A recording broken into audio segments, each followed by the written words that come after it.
on where they stand. Other members, smaller parties that are part of the coalition, are not very clear on where they stand because it's a UDA ODM deal. Do you think that this now marks the beginning of the final run towards elections, that now it's becoming clearer and anyone who's not properly seated at the table within the broad-based arrangement, it's time for them to exit? Well, Fred, I think it's getting clear on one side. It's getting clear on one side, getting clearer on the UDA ODM situation is getting clearer.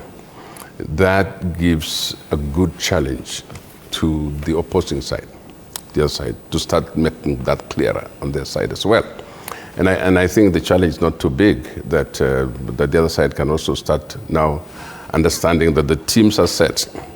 The interesting thing about all this is that you really have to decide whether Raila is a political genius or he is a very good opportunist. You have to agree to have to decide which side you really can think about that. Because when I look at the photo of both of them sitting together and now saying, give us a chance. You know, before that they were saying, we are not in that government. Secondly, you start seeing gravitation towards that government, and now I think they're fully sitting in that government saying, now give us a chance. The naysayers, give us a chance. That was the first thing that I realized, hey, the Raila is actually now inside this thing. And then today, of course, being a joint parliamentary group tells you that there is no longer fence sitting in this situation. It's actually gone, I think some kind of, it's a kind of genius in politics, but because if you take a photo now of Raila sitting, it started with Moi, sitting with Kibaki, sitting with Uhuru, and now sitting with Ruto. I mean, that's a generation of ingenuity, and it's amazing. But as we are saying all that,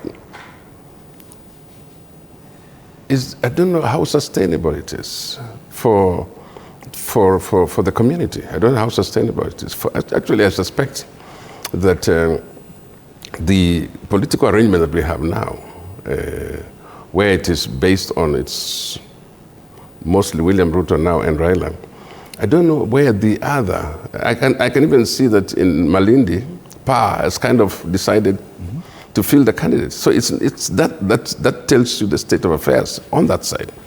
But I think I worry more about now the other side that must form, because in this country we must have at least another side or two sides that are still pending so that we can go into this election properly.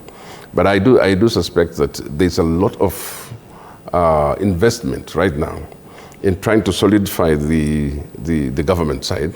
And I think that's a lot of investment, so that they can now decide to see how they can pass laws in Parliament. I think the idea now is to make sure that NADCO report and maybe other constitutional changes in Parliament.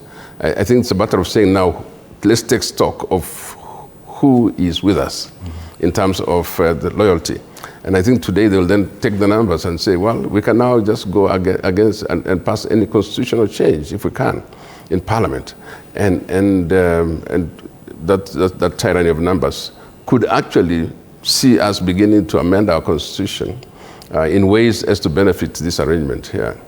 But I really hope that Kenyans are watching, and Kenyans need to know that if they want this country to move forward, we must play the politics of a democratic state.